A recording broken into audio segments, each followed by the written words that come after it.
Hello and welcome. You've demonstrated an interest in learning how YouTube Live works. The question is, if you have a live broadcast, how do you get people to see it?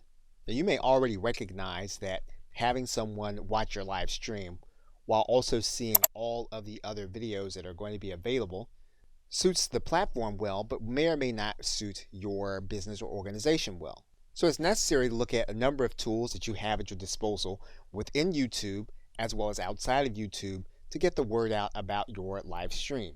And so in this course, we will go inside of your Creator Studio and we will look at some of those tools that you have available to you so that you will be able to make the most of them and get the maximum number of people watching your live stream. So we'll look at your channel customization tools. We'll also show you how to provide an easy to use subscribe link. We'll also take a look at some of the success factors in making your live stream visible and attractive for others to click on.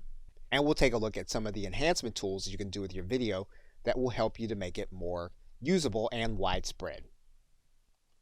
So with that, thanks, and I'll see you in the first video.